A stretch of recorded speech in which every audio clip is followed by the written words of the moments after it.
Ya, pemirsa, mengawali informasi pertama, Siti Hawa alias Nek Awe bersama dua warga Rempang diperiksa kurang lebih 4 jam di Mapolresta Barelang. Penyidik mengajukan 18 pertanyaan.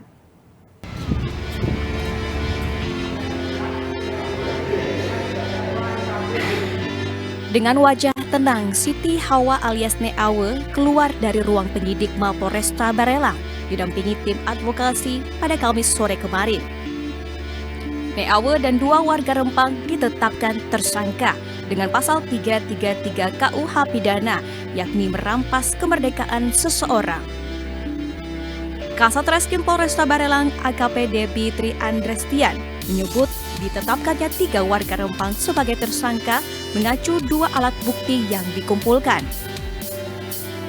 Warga diduga telah melakukan penghalangan upaya penyelamatan korban, serta memberikan persyaratan saat korban akan ditolong, sehingga mempengaruhi warga lainnya, menyebabkan proses penyelamatan terhambat.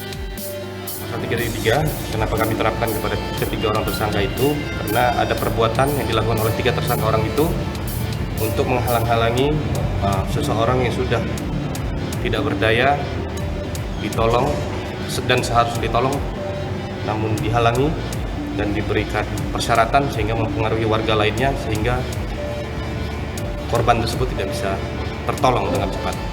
Ada pihak kepolisian juga yang datang di sana pada saat itu. Jumlahnya lebih banyak warga pada saat itu. Kan waktu itu dari Polsek Galang ya waktu itu ya. Sudah ada negosiasi antara pihak polisi Polsek Galang pada saat itu, tapi tidak diindahkan, tidak diperbolehkan.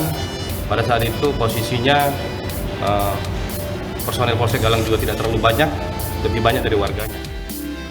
Sementara itu, kuasa hukum para tersangka Sopandi menyatakan pasal yang diterapkan kepada warga multitafsir karena tidak ada hak kemerdekaan seseorang dirampas.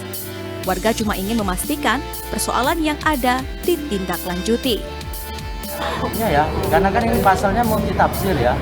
Kita juga berpendapatan bahwasanya pada saat kejadian itu kan di tempat terbuka, ya kan, bukan di tempat tertutup, dan di situ juga sebenarnya sudah ada anggota daripada kepolisian. Nah, sebenarnya tidak, kalau menurut kami itu tidak ada yang dirampas haknya, karena sebenarnya itu hanya melakukan upaya memastikan bahwasanya benar nggak ini akan ditindaklanjuti. Sebenarnya kan itu. Nah, masyarakat ini khawatir karena selama ini kan ada laporan-laporan daripada warga itu tidak sampai kejelasannya itu tidak tahu kemana arahnya. Makanya sebenarnya masyarakat itu hanya bertanya nih, ini setelah ditangkap nih kami serahkan, sebenarnya gimana upaya selanjutnya terhadap orang ini. Meski 3 warga Rempang ditetapkan sebagai tersangka, namun mereka tidak ditahan karena adanya permohonan dari tim advokasi dengan pertimbangan mereka tidak berpotensi melarikan diri.